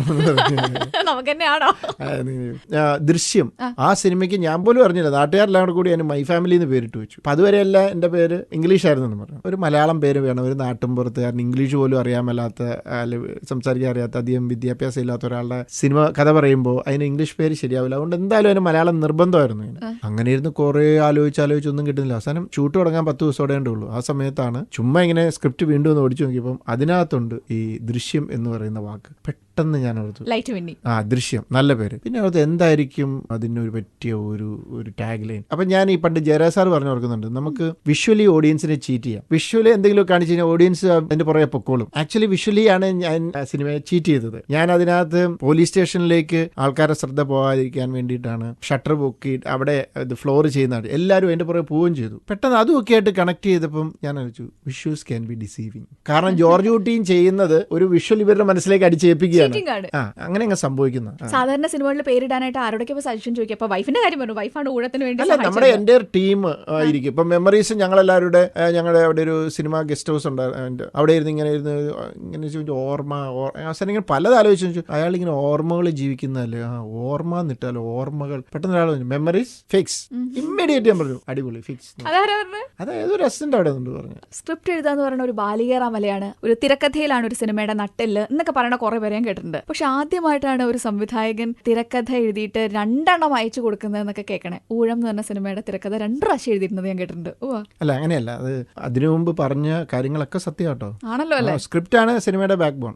ഒരു സ്ക്രിപ്റ്റ് ഇല്ലാതെ ഒരു സൂപ്പർ സ്റ്റാർ കയ്യിലുള്ളതുകൊണ്ടോ സൂപ്പർ ഡയറക്ടർ ഉണ്ടായിട്ടൊന്നും സിനിമ വിജയിക്കത്തില്ല. സ്ക്രിപ്റ്റ് വേണം. സ്ക്രിപ്റ്റ് എഴുതുക എന്ന് പറഞ്ഞാൽ നല്ല പണിയാണ്. തിരക്കിട്ട് തട്ടിക്കൂട്ടി എഴുതാം, പക്ഷെ അതല്ല നല്ലൊരു സ്ക്രിപ്റ്റ് ആണെങ്കിൽ അതിന് സമയമെടുത്ത് എഴുതണം. എനിക്ക് നല്ല മടിയുണ്ട്. ഈ ഊഴത്തിന്റെ സ്ക്രിപ്റ്റ് എത്ര നാൾ എടുത്തിട്ട് എഴുതിയ? ഊഴത്തിന്റെ കഥ എത്രയോ നാൾ മുമ്പ് പൃഥ്വിരാജിനോട് പറഞ്ഞു. അതിനും എത്രയോ നാൾ മുമ്പ് സിനിമ വരുന്നതിന് മുമ്പേ നമ്മളിരുന്ന് ഇങ്ങനെ ആലോചിച്ച് ഡെവലപ്പ് ചെയ്ത് വെച്ചതാണ്. അപ്പൊ അതിന്റെ ഒരു 1 ലൈൻ ഉണ്ടായിരുന്നു. വൺസ് ഒരു 1 ലൈൻ ആയാൽ പിന്നെ മടി കൂടാതെ എഴുതാൻ ഒരു മനസ്സൂടെ ഉണ്ടെങ്കിൽ 10 ദിവസം മതി, അല്ല 15 ദിവസം മതി 1 ലൈൻ ഉണ്ടെങ്കിൽ. പക്ഷെ ഈ 1 ലൈൻ ഉണ്ടാക്കുന്നതാണ് ആ സീൻ ഓർഡറില്ലേ, അതാണ് സിനിമയുടെ ഫ്ലോ ഫിക്സ് ചെയ്യുന്നത്. അപ്പൊ സീൻ ഓർഡർ ഭയങ്കര ഇമ്പോർട്ടന്റ് ആണ്. അത് കഴിഞ്ഞാൽ സ്വാഭാവികമായിട്ടും ഓരോ സീൻ ഇങ്ങനെ എന്ന് പറഞ്ഞാൽ പിന്നെ അതിൽ നിന്ന് ഒരു ഡയലോഗ് എഴുതുക എന്ന് പറയുന്നതൊന്നും വലിയ കാര്യമല്ല. സീൻ ഓർഡർ ആണ് ബുദ്ധിമുട്ടുണ്ടാക്കുന്നത്. സീക്വൻസ് കേസുകളാ. അത് ഇപ്പൊ ഡിക്റ്റേറ്റീവിന് 5 വർഷം എടുത്തു. അമ്പേ. അതിനകത്ത് ഒത്തിരി റിസർച്ച് ചെയ്യാനൊക്കെ ഉണ്ടായിരുന്നു. അങ്ങനെ പല ഊഴത്തിന് പറയൂ. സയന്റിസ്റ്റ് ഊഴത്തിന് സ്ക്രിപ്റ്റ് ആക്കാൻ എനിക്ക് 1 മാസം എടുത്തുള്ളൂ. പക്ഷെ ഊഴം എന്ന് പറഞ്ഞ കഥ ഞാൻ കോളേജ് പഠിക്കുമ്പോൾ തൊട്ട് ആലോചിക്കുന്നതാണ്. ദൃശ്യം 2002 ഒരു ഗ്രൂപ്പിനകത്തുള്ള സംസാരത്തിൽ നിന്ന് തോന്നിയ ഒരു അവസ്ഥയിൽ നിന്നുണ്ടായതാണ്. അത് ഞാൻ സ്ക്രിപ്റ്റ് ചെയ്യുന്ന 2010 ഇങ്ങനെ നമ്മുടെ ഒരു തിങ്കിങ് പ്രോസസ്സിനകത്തൂടെ അങ്ങനെ രൂപാന്തരപ്പെട്ട് വരിക. ഇപ്പൊ എന്നെ കുഴപ്പമെന്ന് വെച്ച് കഴിഞ്ഞാൽ എന്റെ സ്ക്രിപ്റ്റിങ്ങിനൊക്കെ ഒരു ഡെഡ് ലൈൻ വന്നിട്ടുണ്ട്. കാരണം ഒത്തിരി പ്രൊജക്ട്സ് വരുന്നുണ്ട്. അപ്പൊ വേഗം എഴുതിയെടുക്കണം. അപ്പോൾ ഈ തിങ്കിങ് പ്രോസസ്സ് പതുക്കെ ചുരുങ്ങി പോകുന്നു. പിന്നെ ഈ പറഞ്ഞ പോലെ എന്നോട് ചോദിച്ചില്ലേ വീട്ടിൽ തന്നെ ഞാൻ ഇങ്ങനെ ഈ ഉദ്ഘാടനത്തിനോ അല്ലെ മറ്റേ ഇതിനൊക്കെ ആയിട്ട് ഇങ്ങനെ കറങ്ങി നടന്നു കഴിഞ്ഞാൽ അല്ല അത് ബാധിക്കും. ഈ സ്ക്രിപ്റ്റ് എഴുതാൻ അങ്ങനെ നിശ്ചിത സമയമൊന്നുമില്ല. പക്ഷെ ഊഴത്തിൻ്റെത് വർഷങ്ങളായിട്ട് എൻ്റെ എൻ്റെ 1 ലൈൻ ഉള്ളത് കൊണ്ട് ഞാൻ 1 മാസം കൊണ്ട് എഴുതി തീർത്തു. എന്നിട്ട് എന്താ ഈ 2 എണ്ണം പൃഥ്വിരാജ്? ഓക്കെ, അതെന്താണെന്ന് വെച്ച് കഴിഞ്ഞാൽ ഊഴത്തിന്റെ കഥ എഴുതി. എന്നിട്ട് ഞങ്ങളുടെ എൻ്റെ ടീമിന്റെ ഒരു മീറ്റിംഗ് ഉണ്ടായിരുന്നു. ആ മീറ്റിംഗിൽ ആദ്യം ഞാൻ പറഞ്ഞു 3 രീതിയിൽ ഈ കഥ പറയാം. ഇപ്പൊ ഞാൻ പറഞ്ഞിരിക്കുന്നത് സ്ട്രെയിറ്റ് നറേഷൻ. ഇനി ഇത് മിഡിലിൽ നിന്ന് സ്റ്റാർട്ട് ചെയ്യാം, പിന്നെ ഇത് വേറെ സ്ഥലത്ത് നിന്ന് സ്റ്റാർട്ട് ചെയ്യാം. ഇതിലേതാണ് വേണ്ടത്? അപ്പൊ മിഡിലൊക്കെ അവരുടെ ടീമിൽ പലരും ഇത് ചെയ്തു. അവസാനം ഇപ്പൊ ഞാൻ രഹസ്യമായിട്ട് വെച്ചില്ലേ ഒരിടത്ത് നിന്ന് സ്റ്റാർട്ട് ചെയ്യാം. അത് അവർ പറഞ്ഞു അത് വേണ്ടെന്ന് പറഞ്ഞു. കാരണം അങ്ങനെ ചെയ്യുമ്പോൾ ക്ലൈമാക്സ് മാറേണ്ടി വരും. അപ്പൊ അതിന് പറ്റിയൊരു ക്ലൈമാക്സ് എനിക്ക് കിട്ടിയിട്ടില്ല. ഇത് കഴിഞ്ഞിട്ട് ഞാൻ റെഗുലറായിട്ട് രാവിലെ ഷട്ടിലൊക്കെ കളിക്കാൻ പോകുന്ന ഒരാളാണ്. അപ്പൊ അങ്ങനെ ഒരു ഷട്ടിൽ കളിച്ചുകൊണ്ടിരുന്നപ്പോൾ അപ്പോഴും നമ്മുടെ മനസ്സിൽ ഇതാ ചിന്ത. അങ്ങനെ ഷട്ടിൽ കളിച്ചുകൊണ്ടിരുന്നപ്പോൾ പെട്ടെന്ന് എന്റെ മനസ്സിലേക്ക് ഒരു ഐഡിയ വന്നു. കണക്ട് ചെയ്ത് നോക്കിയപ്പോൾ പെട്ടെന്ന് ഈ കളിക്കിടയിൽ ഇങ്ങനെ കണക്ട് ചെയ്ത് നോക്കി കഴിഞ്ഞപ്പോഴത്തേക്കും എനിക്ക് ആൻസർ കിട്ടി. ഞാൻ ഈ പറഞ്ഞ നരേഷന് ഞാൻ ഇഷ്ടപ്പെട്ട ഒരു നരേഷനാണ്, അത് എല്ലാവരും തള്ളിക്കളഞ്ഞു. അതിന് കണക്ട് ചെയ്യാവുന്ന ഒരു ക്ലൈമാക്സ് കിട്ടി. അപ്പൊ ഞാൻ കൊള്ളാലോ എന്നോർത്തു. അപ്പൊ രസം വെച്ച് കഴിഞ്ഞാല് ഷട്ടിൽ കളിയിൽ അവരെ 12 ഞങ്ങളെ 3 4 നിന്ന് ലൂസ് ചെയ്യാൻ പോവാണ്. അതിന്റെ ഒരു എന്താ പറയുക പോസിറ്റീവ് എനർജി ആണോ ആവേശമാണോ ഞങ്ങൾ ആ ഗെയിം എടുത്തു. അത് ഞാൻ പിന്നീട് ഞാൻ എല്ലാവരോടും പറഞ്ഞു. നമ്മൾ പെട്ടെന്ന് ത്രിൽഡ് ആയപ്പോൾ നമ്മുടെ കളിയുടെ ഒരു ഭയങ്കര ചാർജ്ഡ് ആയി. അത് കഴിഞ്ഞിട്ട് ഞാൻ ആ സ്ക്രിപ്റ്റ് വർക്ക് ചെയ്ത് ഞാൻ രാജുവിന് അയച്ചു കൊടുത്തു. രാജുവിന്റെ ഒരു മെസ്സേജ് പറഞ്ഞു 1000 times better than the previous one. ഊഴം എന്ന് പറഞ്ഞ സിനിമയുടെ ടീസർ ഇറങ്ങിയപ്പോഴും വമ്പൻ ഹിറ്റായിരുന്നു. ട്രെയിലർ ഇറങ്ങിയപ്പോൾ ഒരുപാട് പ്രതീക്ഷയായിരുന്നു. പാട്ടുകൾ ഇറങ്ങിയപ്പോഴും എല്ലാവർക്കും പ്രതീക്ഷയായി. പിന്നീട് അഡ്വർടൈസ്മെന്റ് ഞാൻ കണ്ടപ്പോഴേ ഈ ന്യൂസ് പേപ്പർ അഡ്വർടൈസ്മെന്റ് അതിലൊക്കെ കണ്ടിരുന്നത് ദൃശ്യത്തിന്റെ വൻ വിജയത്തിന് ശേഷം ജിത്തു ജോസഫ് അണിയിച്ചെടുക്കുന്ന ചിത്രം ഊഴം എന്ന് പറഞ്ഞിട്ട്. എന്ത് വെച്ചാൽ അതിന്റെ ഇടയ്ക്കുള്ള സിനിമയെ കുറിച്ച് പരാമർശിക്കുക പോലും ചെയ്യാതിരുന്നത്? അതിന്റെ ഇടയ്ക്ക് ഒരു സിനിമയല്ലേ ഉള്ളൂ, ലൈഫ് ഓഫ് ജോസൂട്ടി. എന്റെ സ്ക്രിപ്റ്റ് അല്ല. ഓ, സ്ക്രിപ്റ്റിനെയാണ് ഫോക്കസ് ചെയ്ത് അവിടെ. ഞാൻ അണിയിച്ചൊരുക്കുന്ന പറയുമ്പോൾ എന്റെ സ്ക്രിപ്റ്റിൽ ഞാൻ ചെയ്തെടുക്കുന്നുള്ളത്. ഞാൻ ആ സ്ക്രിപ്റ്റ് കൂടെ അതിനകത്ത് മെൻഷൻ ചെയ്യാൻ നോക്കി കഴിഞ്ഞപ്പോൾ ഭയങ്കരമായിട്ടും പരന്നു. മീൻസ് അതല്ല, അതിനകത്ത് ഒതുങ്ങുന്നില്ല. അതുകൊണ്ടാണ് എന്റെ ഇതുവരെ ചെയ്ത സിനിമകളിൽ നോക്കുകയെങ്കിൽ എന്റെ ഏറ്റവും ഫേവറേറ്റ് സിനിമ എന്ന് പറഞ്ഞാൽ mummy and me life of Josutty. എന്റെ പിള്ളേരോട് ചോദിച്ചാൽ അവർക്ക് മെമ്മറീസാണ്. ഓരോരുത്തർ ഫേവറേറ്റ്. കാരണം എനിക്ക് ലൈഫുള്ള സിനിമകളാണ് ഇഷ്ടം. എങ്ങനെ ഒരു സിനിമ ഇറങ്ങിക്കഴിഞ്ഞാലേ അതിന് മൊത്തമായിട്ട് വിശകലനമൊക്കെ ചെയ്യോ? അത് പരാജയമോ ആണെങ്കിലും വിജയമാണെങ്കിലും എങ്ങനെ പോയി, ഞാൻ വിചാരിച്ച പോലെ വന്നോ എന്നൊക്കെയുള്ള വിശകലനമൊക്കെ നടത്താറുണ്ടോ സാധാരണഗതിയിൽ? ഇത്ര ഓടി ഇത്ര കളക്ട് ചെയ്തു എന്നുള്ള ഏരിയ ഒഴിച്ച് ബാക്കിയെല്ലാം വിശകലനം ചെയ്യാറുണ്ട്. അതിപ്പോ ഞാൻ ഈ പ്രിവ്യൂ കണ്ടപ്പോഴും ഓർത്തു ഇവിടെ ഇങ്ങനെ ചെയ്യായിരുന്നു, ഇത് ഇങ്ങനെ ഒരു ഷോട്ടിന് ഇതുണ്ടായിരുന്നു, അല്ലെ മ്യൂസിക് അത് ഇച്ചൂടെ ഇത് ഈ രീതിയിലേക്ക് മാറ്റി ചെയ്യുകയായിരുന്നു എന്നൊക്കെ തോന്നും. അത് എല്ലാ പടങ്ങൾക്കും തോന്നും. ഒരിക്കലും നമുക്കത് സാറ്റിസ്ഫൈഡ് ആവില്ല. അങ്ങനെ 100% ഒരു ഡയറക്ടർ ഉണ്ടാവില്ല. പക്ഷെ ഇതുവരെ 7 സിനിമ ചെയ്തിട്ടുണ്ടല്ലോ, പാപനാശം കൂടി കൂട്ടിയിട്ട് 8. ഇതുവരെ ചെയ്തതിൽ ഒരു 100% അല്ലെങ്കിൽ ഒരു 99% സാറ്റിസ്ഫാക്ഷൻ തന്ന സിനിമ ഏതാ? 99% സാറ്റിസ്ഫാക്ഷൻ ഒന്നും എനിക്ക് ഒരു പടം മാക്സിമം സാറ്റിസ്ഫാക്ഷൻ കിട്ടിയ പടം ദൃശ്യം, മെമ്മറീസ്, അതൊക്കെ തന്നെയാണ്. പക്ഷെ മെമ്മറീസിനേക്കാളും ദൃശ്യം തന്നെയാണ്. മെമ്മറീസിനകത്തും എനിക്ക് ഒത്തിരി നന്നാക്കാമായിരുന്നു എന്ന് ഇപ്പോഴും തോന്നുന്നുണ്ട്. പക്ഷെ ദൃശ്യത്തിനകത്തും ഉണ്ട് കേട്ടോ. അപ്പൊ അതാ പറയാം, ഇപ്പൊ ഞാൻ ചെയ്തതിൽ മാക്സിമം ഇത് കിട്ടിയത് ഓഫ് കോഴ്സ് ദൃശ്യം തന്നെയാണ്. ആരായിട്ട് സാറിന് കഥയൊക്കെ ചർച്ച നടത്തുക? കഥ മാത്രമല്ല, ഇങ്ങനെ അത് ഞാൻ ഇത്രയും ആൾക്കാരുമായിട്ട് ചർച്ച ചെയ്യും. പക്ഷെ മെയിനായിട്ട് വീട്ടിലാണ്. അത് ഇറങ്ങിക്കഴിഞ്ഞിട്ട് ഇന്നേ വരെ ആരും പറഞ്ഞിട്ടില്ല. ഇറങ്ങുന്നതിന് മുമ്പ് വീട്ടിലെപ്പോഴും വഴക്കാണ്. ഞാൻ ലിന്റെ തമ്മിൽ എപ്പോഴും അടിയാണ്. എന്തെങ്കിലും പുള്ളി കുറ്റം പറഞ്ഞുകൊണ്ട് വരും. നമ്മളിതൊക്കെ പറഞ്ഞോളാൻ പറയുമ്പോഴും നമ്മുടെ പടത്തിന് കുറ്റം പറയുമ്പോൾ നമുക്ക് കേൾക്കാൻ ഇച്ചിരി ബുദ്ധിമുട്ട് തന്നെയാണ്. പക്ഷെ നമ്മൾ പറയും ഓപ്പണായിട്ട് പറയണം കേട്ടോ എന്ന് പറയും. തല്ലിപ്പൊളിയാന്ന് പറയുമ്പോൾ അങ്ങനെ പറയുന്നത് എന്നൊക്കെ പറയും. അല്ല എന്നാലും അല്ല, പക്ഷെ എന്തെങ്കിലുമൊക്കെ അങ്ങനെ ഇത് പറയുമ്പോൾ പെട്ടെന്ന് ഇറിറ്റേറ്റഡ് ആവും. പക്ഷെ എന്നാലും ഞാൻ പിന്നെ ഇരുന്ന് ചിന്തിക്കും, പറഞ്ഞതിനകത്ത് കാര്യം ഉണ്ടെങ്കിൽ ഞാൻ പിന്നെ സമ്മതിക്കും. ആദ്യം സമ്മതിച്ചില്ലേലും ദേഷ്യം വരുന്ന അപ്പോഴല്ല, ഒട്ടും അക്സെപ്റ്റബിൾ അല്ലാത്ത ചില കാര്യങ്ങളും പറഞ്ഞുകൊണ്ട് ലിന്റെ വരും. ഞാൻ പറഞ്ഞു താനൊന്ന് ഇത്രയും നാൾ സിനിമ ചെയ്ത് എന്നോട് എന്നിട്ട് താൻ ഇങ്ങനെ സംസാരിക്കുമ്പോൾ എന്നൊക്കെ പറഞ്ഞുകൊണ്ട് മിക്കവാറും അവിടെ കിടന്ന് കുസ്തി. എന്നിട്ടും ഞാൻ പറയും ഇതൊക്കെ ഉണ്ടായാലും താൻ ഇനിയും പറഞ്ഞുകൊണ്ടിരിക്കണം. എന്നാലേ നമുക്ക് നമ്മുടെ ഭാഗത്തുണ്ടായ വീഴ്ചകൾ ചൂണ്ടിക്കാണിക്കാൻ ഒരാളില്ലെങ്കിലും പ്രശ്നമാണ്. അപ്പം ഏറ്റവും കൂടുതൽ ക്രിട്ടിസൈസ് ചെയ്യുന്ന ലിന്റെയും പിള്ളേരും തന്നെയാണ്. ഡയറക്ടർ ജിത്തു ജോസഫിന് ഈ റൗണ്ടിൽ ഞാൻ കൊടുക്കാൻ പോണത് ഷൂട്ട് ഔട്ട് അറ്റ് സ്പോട്ട്ലൈറ്റ്. നമ്മൾ പോവല്ലേ? Okay. Shoot out at Spotlight. ആദ്യത്തെ ചോദ്യം, ഈ ഊഴം എന്ന് പറഞ്ഞ സിനിമയിൽ അതിലൊരു കഥാപാത്രം പറയുന്നൊരു ഡയലോഗാണ് do not underestimate him. ഈ ഹിം പൃഥ്വിരാജ് ആയിരിക്കും അല്ലേ? ആയിരിക്കാം, ആവാം, അല്ലാതെ ആവാം. ആയിക്കോട്ടെ. അതൊരു കാരണം പടത്തിലോ സസ്പെൻസ് ഇല്ല, എന്തിനെങ്കിലും ഒരു സസ്പെൻസ് ഇരിക്കട്ടെ. എന്താ പിടിച്ചോ, സിനിമയിൽ ഏറ്റവും കൂടുതൽ അണ്ടർ എസ്റ്റിമേറ്റ് ചെയ്തിട്ടുള്ളത് ഏത് നടന്റെ അല്ലെങ്കിൽ നടിയുടെ കഴിവിനെയാണ്? ഒരു നടന്റെ കഴിവിനെ ഞാൻ അണ്ടർ എസ്റ്റിമേറ്റ് ചെയ്തിട്ടില്ല. കാരണം നമ്മൾ കണ്ട് ഞെട്ടിത്തെരിച്ച് ഇരുന്നിട്ടേ ഉള്ളൂ. അങ്ങനെ ഏറ്റവും കൂടുതൽ ഞെട്ടിത്തെരിച്ചത് ആരുടെ അഭിനയം കണ്ടാ? നമ്മൾ വിചാരിക്കണേക്കാളും കൂടുതൽ പെർഫോമൻസ് കൊടുക്കുമ്പോഴാണല്ലോ നമ്മൾ ഞെട്ടുക. Of course Mohanlal. ദൃശ്യത്തിലൊക്കെ വന്ന് പുള്ളി ചെയ്യുമ്പോൾ ഉഴപ്പിയിട്ട് വലിയ താല്പര്യമൊന്നും ഇല്ലാതെ അഭിനയിക്കുന്നില്ല. പക്ഷെ അത് സ്ക്രീനിൽ വരുമ്പോൾ അത് വേറെന്തൊക്കെ ആയി മാറിപ്പോകും. കണ്ടും തള്ളിയിരുന്നു പോയി. പിന്നെ എനിക്കൊരു നടനയുടെ ആരാധന തോന്നിയിട്ടുള്ളൂ, ജഗതി ചേട്ടൻ. ഇതുപോലെ തന്നെ അന്തം വിട്ടു നിന്നുണ്ട് അല്ലേ? തീർച്ചയായിട്ടും. ആർട്ട് മൂവി അല്ലെങ്കിൽ കൊമേഴ്ഷ്യൽ മൂവി, യുവർ ചോയ്സ്. എന്റേത് രണ്ടുകൂടെ കൂടിയതാണ്. തിയേറ്ററിൽ പോയിട്ടൊരു സിനിമ കാണണം എന്നുണ്ടെങ്കിൽ അത് കൊമേഴ്ഷ്യൽ മൂവി ആയിരിക്കും ആദ്യത്തെ ചോയ്സ്, ആർട്ട് മൂവി ആയിരിക്കും? മറ്റുള്ളവർ സിനിമകൾ ചെയ്യുന്ന സിനിമയാണെങ്കിൽ ചിലപ്പോൾ കൊമേഴ്ഷ്യൽ സിനിമയായിരിക്കും. ഞാൻ ഇഷ്ടപ്പെടുന്ന ഒരു ഡയറക്ടർ പത്മരാജൻ സാറായിരുന്നു. അദ്ദേഹത്തിന്റെ പടങ്ങൾ ഒരിക്കലും ആർട്ട് മൂവി അല്ല, ടു കൊമേഴ്ഷ്യലും അല്ല. എന്നൊരു പത്മരാജൻ സാറിനെ പോലെ ഡയറക്ടർ എല്ലാവട്ടം പറഞ്ഞു ഞാനങ്ങനെ ഉദ്ദേശിച്ചിട്ടില്ല. അല്ലല്ല, വല്ലവരും ഒക്കെ കയറി അത് ഒരാവാം പത്മരാജൻ സാറിനെയൊക്കെ വെച്ചിട്ടാ പുള്ളിനെ വരുന്നത്. അപ്പൊ അതുകൊണ്ട് അങ്ങനെയല്ല. എന്നാലും തിയേറ്ററിൽ പോയി കാണാൻ ആദ്യം താല്പര്യം കൊമേഴ്ഷ്യലാണ്. കൊമേഴ്ഷ്യൽ. സൂപ്പർ സ്റ്റാർ എന്നുള്ള പദവി ഒരു ഭാരമാണ്, ഒരു അലങ്കാരമാണ്? ഭാരമാണ്. എന്നാ ശരി, ജിത്തു ജോസഫിനെ സംബന്ധിച്ചിടത്തോളം ഒരു സൂപ്പർ സ്റ്റാർ ഡയറക്ടറിനെ പറഞ്ഞേ കണ്ടിട്ടുള്ളവരില്. പത്മരാജൻ സാറ്. ഞാൻ വഴക്ക് കേട്ടിട്ടുള്ള അസിസ്റ്റന്റ് ഡയറക്ടറാണ്, യെസ് ഓർ നോ? യെസ്. ഞാൻ വഴക്ക് പറയാറുള്ള ഡയറക്ടറാണ്, യെസ് ഓർ നോ? യെസ്. ആരുടെ അടുത്ത് വഴക്ക് കേട്ടിട്ടുള്ള? ജയരാജ് സാറിന്റെ അടുത്ത്. ഞാൻ ഒരുപാട് അസിസ്റ്റന്റ് ഡയറക്ടറായിട്ട് വർക്ക് ചെയ്തുള്ളൂ, ഇഷ്ടമാതിരി കിട്ടിയിട്ടുണ്ട്. ജിത്തുന്റെ കൂടെ വർക്ക് ചെയ്യുന്ന അസിസ്റ്റന്റ് ഡയറക്ടേഴ്സിന് ഇഷ്ടംപോലെ കിട്ടാറുണ്ട്. പറയേണ്ട സ്ഥലത്ത് പറയും, അല്ലാതെ ഒരു ചീത്ത വിളിച്ച് അങ്ങനെയല്ല. ജയരാജ് സാർ എന്നോട് വളരെ ഡീസന്റ് ആയിട്ടാണ് എന്നെ വഴക്ക് പറഞ്ഞിരിക്കുന്നത്. ഞാനും അതുപോലെ ഡീസന്റ് ആയിട്ട് വഴക്ക് മാന്യമായി ചീത്ത വിളിക്കാം. അത് ഏറ്റവും കൂടുതൽ ദേഷ്യപ്പെട്ടിരിക്കുന്ന കോസ്റ്റ്യൂം ഡിസൈനറെ. ഭാര്യനെ. എന്റെ സിനിമകളിൽ എന്നും അപ്പർ ഹാൻഡ് അല്ലെങ്കിൽ ഫൈനൽ തീരുമാനങ്ങൾ എന്റേതാണ്, yes or no? Yes.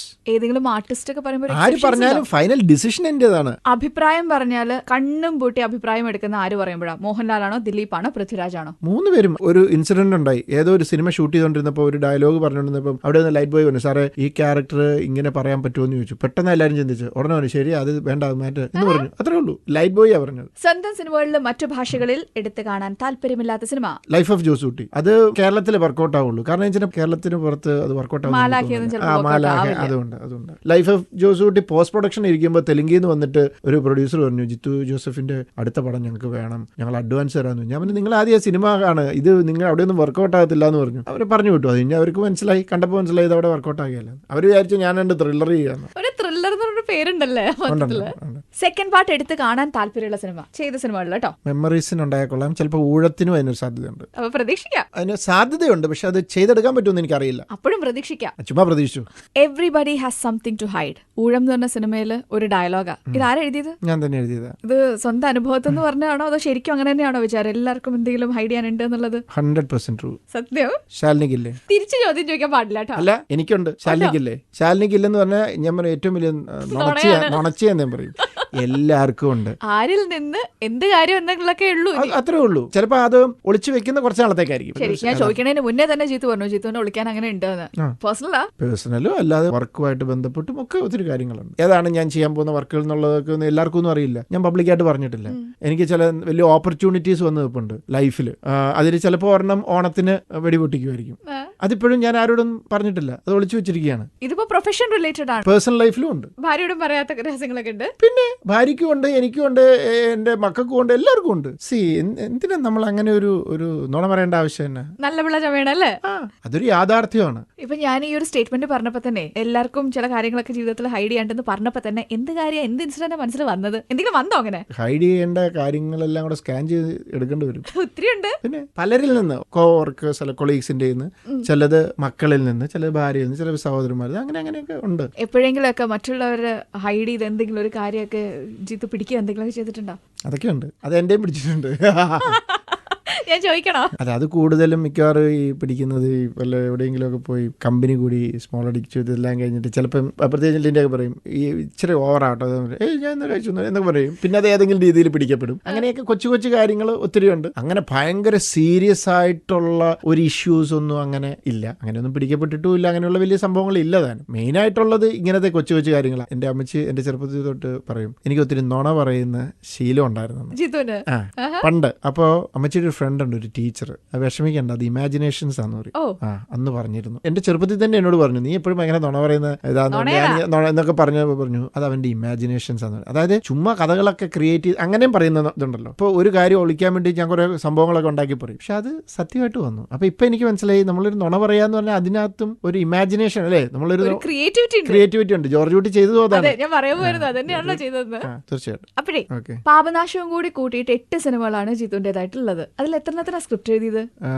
Life of Josootty എഴുതിയില്ല, പിന്നെ പാപനാശം ഓഫ് കോഴ്സ് തമിഴായിരുന്നു, അത് വേറെ ആളാണ് എഴുതിയത്. പാപനാശോടെ കൂട്ടുവാണെങ്കിൽ 2 പടത്തിന് എഴുതിയിട്ടില്ല, ബാക്കി 6 എഴുതിയിട്ടുണ്ട്. അപ്പൊ ശരിക്കും ഒരു സിനിമയുടെ ഫുൾ പ്രോപ്പർട്ടി റൈറ്റ് ആർക്കാന്ന് ചോദിച്ചാൽ ജിത്തുൻ തന്നെയെന്ന് പറയാം, എടുക്കുന്ന സിനിമയുടെ മുഴുവൻ. കഥയുടെ റൈറ്റ് ഫുൾ എനിക്കല്ല, പ്രൊഡ്യൂസറുടെ കൂടി ഷെയർ ചെയ്യുന്നത്. എന്തായാലും സംവിധാനം ചെയ്യാനും തീരുമാനിച്ചിട്ടുണ്ട്, സ്ക്രിപ്റ്റ് എഴുതാനും തീരുമാനിച്ചിട്ടുണ്ട്. എന്നാ പിന്നെ എന്താ പ്രൊഡ്യൂസും കൂടി ചെയ്താല്? പൈസ ഇല്ലാത്തതുകൊണ്ട്. അല്ല, കുറച്ച് മുന്നേ എന്നോട് പറഞ്ഞല്ലോ പ്രൊഡ്യൂസറുടെ കഷ്ടത്തിലാക്കാൻ എനിക്ക് തീരെ താല്പര്യമില്ലെന്ന്. പിന്നെ അങ്ങനെ ചെയ്തുകൂടെ സ്വന്തമായിട്ട്? ഇപ്പൊ ഒരു പടം ഞാൻ പ്രൊഡ്യൂസ് ചെയ്യാൻ പ്ലാൻ ചെയ്തിട്ടുണ്ട്. ആ പടം എന്റെ ഭാര്യ സ്ക്രിപ്റ്റ് എഴുതിയ പടമായിരിക്കും.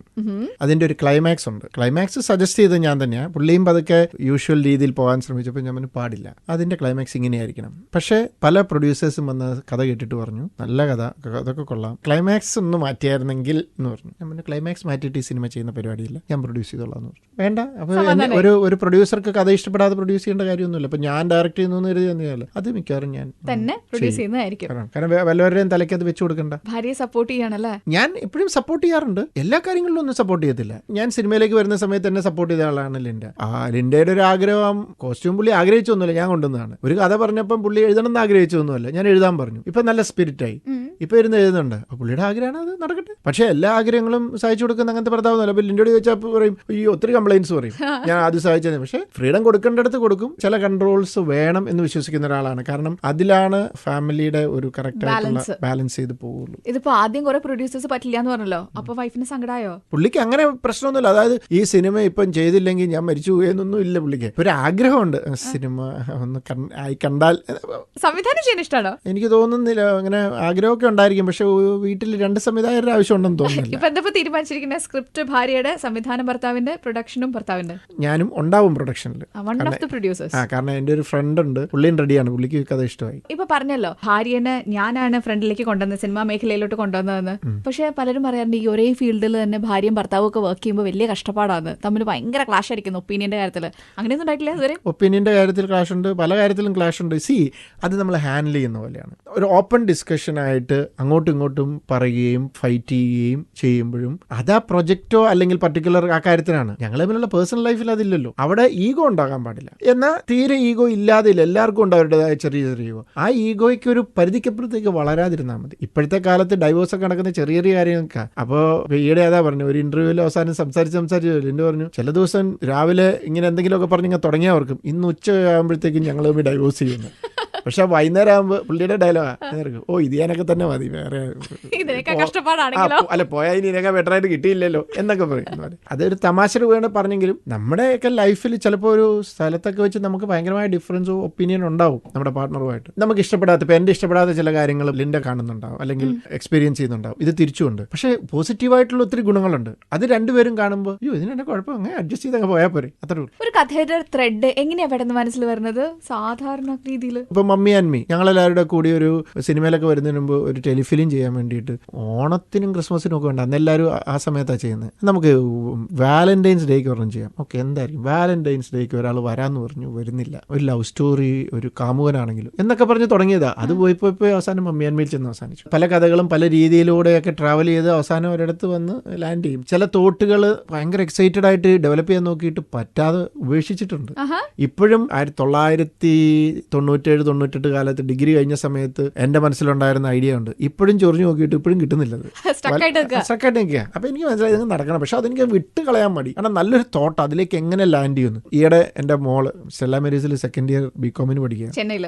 പുള്ളിക്ക് എഴുതാനൊക്കെ ഇച്ചിരി ഇഷ്ടമുണ്ട്. പുള്ളി എന്റെ അടുത്ത് വന്നിട്ട് ഒരു കഥ പറഞ്ഞു, എക്സലന്റ് ത്രില്ലർ കഥ. ഞാൻ ഞെട്ടിപ്പോയി. ഞാൻ പറഞ്ഞു മോളെ എഴുതിക്കുമെന്ന് പറഞ്ഞു. പക്ഷെ പഠിത്തം തീയരുത് പതുക്കെ. അപ്പൊ പുള്ളി അവിടെ നിന്ന് പതുക്കെ എഴുതുന്നുണ്ട്. അപ്പം ഞാൻ ആലോചിച്ചു ഇത് ഞാൻ ചിന്തിച്ചില്ലോ, എനിക്ക് ഈ തോട്ട് വന്നില്ലോ എന്ന് പറഞ്ഞു. അവസാനം ഖ്യാതിക്ക് ഒരു ഡയറക്ടർ ആണെന്നൊക്കെ ആഗ്രഹം. അപ്പം ഞാൻ ബേസിക് സ്റ്റഡീസ് ഒക്കെ കഴിഞ്ഞിട്ട് ആലോചിച്ചാൽ മതി. കുറച്ചാൾ വർക്ക് ചെയ്തിട്ട് ഒരു എക്സ്പീരിയൻസ് കൂടെ കഴിഞ്ഞിട്ട് ഡയറക്ഷൻ ഒക്കെ ചെയ്യണേ ചെയ്തു. ഞാൻ ലിൻഡോട് ചോദിച്ചു, സത്യത്തിൽ അവൾ ആ കഥ പറഞ്ഞത് എനിക്ക് തരാനാണോ അത് അവൾക്ക് ചെയ്യാനാണോ എന്നിങ്ങനെ ചോദിച്ചു. അപ്പൊ ഈയിടെ ചുമ്മാ തമാശക്ക് വെച്ചു ഡാഡി എനിക്ക് ഡയറക്റ്റ് ചെയ്യാനൊന്നും പ്ലാനില്ല, ഞാൻ എഴുതാം, ഡാഡി ചെയ്തോളാൻ പറഞ്ഞു. വെരി ഗുഡ്, മോളെ വേഗം എഴുതും. ലോട്ടറി കിട്ടിയോ? സാധാരണഗതിയില് ഇങ്ങനെ ഈ ഇത്രയും സ്ക്രിപ്റ്റ് ഒക്കെ എഴുതുന്ന ആളാണെങ്കിൽ ഇങ്ങനെ കഥ എഴുതുന്നവർ എപ്പോഴും നല്ലതായിട്ട് ഒബ്സർവ് ചെയ്യും കൂടി ചെയ്യുന്ന ആളല്ലേ. അപ്പൊ ജിത്തു അങ്ങനെയാണോ? എവിടെ ചെന്നാലും ഏത് സിറ്റുവേഷനിലിരുന്നാലും ഇങ്ങനെ മൊത്തത്തിൽ ഒബ്സർവ് ചെയ്ത് അങ്ങനത്തെ ഒരാളാ? തീർച്ചയായിട്ടും. ഞാൻ ഇത്രയും നേരം ഇവിടെ ഇരുന്നപ്പം എനിക്ക് ഒരു ക്യാരക്ടർ അല്ലെങ്കിൽ ഒരു ക്യാരക്ടറിന്റെ ഞാൻ ഇങ്ങനെ ശാലിനെ ഇങ്ങനെ നോക്കി കഴിഞ്ഞപ്പം ചില നോട്ടങ്ങളും ചില ചേഷ്ടകളും ഒക്കെ കാണുമ്പോൾ എനിക്ക് തോന്നി ഓക്കെ ഏതെങ്കിലും ഒരു ക്യാരക്ടറിൽ യൂസ് ചെയ്യും. കാരണം തീർച്ചയായിട്ടും ഈ നോട്ടത്തിനും ഇതിനും ഒരു പ്രത്യേകത എനിക്ക് തോന്നി. ഇത് എവിടെയെങ്കിലും കൊടുക്കുക. അപ്പൊ നമ്മൾ ഇതൊക്കെ വാച്ച് ചെയ്യുന്നുണ്ട്, പക്ഷെ ഇത് എവിടെ എപ്പോ എന്നും അറിയില്ല. ഇത് മനസ്സിൽ കയറും. ഒരു 2 ദിവസം കഴിഞ്ഞ് ശാലിനി വന്നിച്ച് എന്റെ അടുത്ത് ചോദിക്കുക, മനസ്സിലായോ, ഓർക്കുന്നുണ്ടോ ആരാ എന്ന് ഞാൻ ചോദിക്കും. പക്ഷെ ഇതെന്റെ മനസ്സിൽ കിടക്കും. അത് ആരാന്ന് എനിക്കറിയില്ല, അത് മനസ്സിൽ കിടക്കും. ചുരുക്കത്തിൽ ഏതെങ്കിലും കാലത്ത് ജിത്തുവിന്റെ പടത്തിൽ എന്റെ ഫ്രണ്ട്സ് ആരെങ്കിലും ശാലിനെ പോലെ ഒരാളെ കണ്ടു എന്ന് പറഞ്ഞാൽ സംഭവിക്കാം. പക്ഷെ അത് എക്സാക്ട്ലി അങ്ങനെ ആയിരിക്കണം എന്നില്ല. എന്തെങ്കിലും ട്രേറ്റ്സ് ചിലപ്പോൾ കിട്ടുമായിരിക്കും, എനിക്കറിയില്ല. അത്രയും സൂക്ഷ്മമായിട്ട് ശാലിനിയെ നിരീക്ഷിച്ചിട്ടുള്ള സുഹൃത്തുക്കളാണ് ചിലപ്പോൾ കിട്ടുമായിരിക്കും. ഡയറക്ടർ ജിത്തു ജോസഫിന്റെ സിനിമകളുടെ ഒരു പ്രത്യേകത ഉണ്ട്. കംപ്ലീറ്റ് സസ്പെൻസും ത്രില്ലറും നമ്മൾ ഈ ഉദ്വേഗജനകമായ നിമിഷങ്ങളിൽ എത്തിക്കാന്നൊക്കെ പറയില്ലേ, അങ്ങനെ കുറെ സർപ്രൈസസും എല്ലാം കൂടി ചേർന്നൊരു പാക്കേജ് ആയിരിക്കും. അല്ല, ജീവിതത്തിൽ ആരെങ്കിലും സർപ്രൈസസ് തന്നിട്ടുണ്ടോ? ഞാൻ കൊടുക്കാറുണ്ട്, പക്ഷെ ചിലത് ചീറ്റിപ്പോറുണ്ട്. ചീറ്റിപ്പോകാൻ മാത്രമല്ല, ചിലപ്പോൾ ചില റോങ് ടൈമിൽ നമ്മൾ ഉദ്ദേശിച്ച ഇമ്പാക്ട് അല്ല, ചിലപ്പോൾ നെഗറ്റീവ് ഇമ്പാക്ട് ഒക്കെ സ്ഥാനത്ത് അല്ലേ? ആയിപ്പോകും. ആർക്കാ പുസ്തകം സർപ്രൈസ് കൊടുക്കാറ്? കൂടുതലും ലിൻഡയ്ക്കാണ്, വൈഫിനാണ്. എഫേർട്ട് എടുത്ത് ചെയ്തൊരു കാര്യം എന്ന് പറയുന്നത് ശരിക്കും ഞങ്ങൾ ഒരിക്കൽ ഫോണിലൂടെ സീരിയസ് ആയിട്ട് സംസാരിച്ചോണ്ടിരിക്കുക. അപ്പം ഞാൻ മമ്മിയന്മ ചെയ്യുന്ന സമയത്ത് ഞാനിവിടെ എറണാകുളത്ത് ഫ്ലാറ്റ് എടുത്ത് താമസിക്കുക. വീക്കെൻഡ്സിൽ ഇവിടെയാണ് താമസിക്കുന്നത്. ഇവിടെ ഷട്ടിലിന്റെ ഒരു ക്വാർട്ടറുള്ളതുകൊണ്ട് ഇവിടെയാണ്. അപ്പോൾ വീക്കെൻഡ്സിൽ സാറ്റർഡേ ഷട്ടിൽ കളി കഴിഞ്ഞിട്ട് ഞാൻ അങ്ങോട്ട് പോകും. അതാണ് എൻ്റെ റുട്ടീൻ. അപ്പോൾ ഒരു തേഴ്സ്ഡേ ഫ്രൈഡേ ഉണ്ട് ഇതുപോലെ വൈകുന്നേരം ഒരു 3:30-4 ലിൻ്റെ എന്നെ വിളിച്ചിട്ട് പറഞ്ഞു ഇവിടെ ഇങ്ങനെ ഒരു അത്യാവശ്യമുണ്ട് ഇതാണ്. അപ്പോൾ ഞാൻ എനിക്കൊന്നും ചെയ്യാൻ പറ്റത്തില്ല, ഞാനിങ്ങനെ ഒന്ന് പെട്ടെന്ന് വരാം. ഞാൻ എനിക്ക് വരാൻ പറ്റത്തില്ല, എൻ്റെ സിറ്റുവേഷൻ അങ്ങനെയല്ല അതെന്ന് പറഞ്ഞു. എന്നിട്ട് ഞങ്ങളിങ്ങനെ ഫോണിൽ കൂടി ഇങ്ങനെ സംസാരിച്ചുകൊണ്ടിരിക്കുക. ആക്ച്വലി എന്തോ ഒരു ഇതിൽ ഞാൻ ആക്ച്വലി ഓൺ ദ വേ ആയിരുന്നു.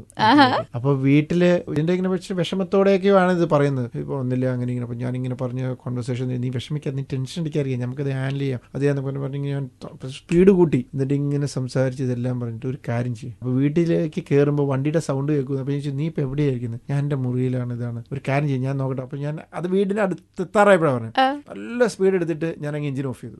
കാരണം ഈ വണ്ടി എഞ്ചിന്റെ സൗണ്ട് കേൾക്കാൻ. എന്നിട്ട് ആ സ്പീഡിൽ തന്നെ കയറി അവിടെ പോയി പോർച്ച് വണ്ടി നിർത്തിയിട്ട് ഞാൻ ഓടി ഇറങ്ങി പതുക്കെ ഫ്രണ്ടോ അവിടെയൊക്കെ മിക്കവാറും തുറന്നിട്ടേക്കായിരിക്കും. അപ്പോൾ ചെന്ന് ഞാനിങ്ങനെ പറഞ്ഞു, ഒരു കാര്യം ചെയ്യും, നീ ഡോറ് തുറന്നിട്ട് നീ നേരെ ഇത് അമ്മച്ചിയോട് എന്ന് പറയാം, ഇതിനുള്ള സൊല്യൂഷൻ അമ്മച്ചി എന്തെങ്കിലും പറയാതിരിക്കില്ല, ഇത് ഇങ്ങനെ ഒന്നും പറഞ്ഞിട്ട് കാര്യം. ഞാൻ എനിക്കിപ്പോൾ വരാൻ പറ്റില്ലല്ലോ, നീ ഡോറ് തുറന്ന് വെച്ചാൽ ഇതിനുള്ള തീരുമാനം അവിടെ ഉണ്ടാവും എന്ന് ഞാൻ വിശ്വസിക്കും, എൻ്റെ മനസ്സങ്ങനെ പറയുന്നു. പറഞ്ഞു പുള്ളി ഇങ്ങനെ വരും, ഡോറ് തുറന്ന് ഇങ്ങനെ വരും, ഒരൊറ്റ ചേട്ടൻ പുള്ളി ശരിക്കും ഞെട്ട് പോയി. കാരണം ഞങ്ങളൊരു 30-35 മിനിറ്റോളം ഇത് തന്നെ സംസാരിച്ചോണ്ടിരിക്കുകയായിരുന്നു.